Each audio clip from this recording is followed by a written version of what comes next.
galera, aqui mais um vídeo aí da High Quality. Aqui a gente vai dar continuidade, né, na L200, que já foi retirado o painel, para que possamos fazer a higienização profunda. Tá vendo as marcas de barro?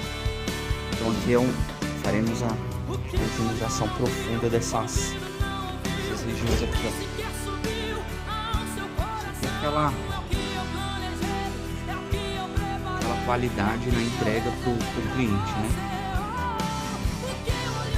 Essa foi aquela que a gente desmontou as portas, tirou a porta para que fizesse a limpeza nas entradas, tirando todo o barro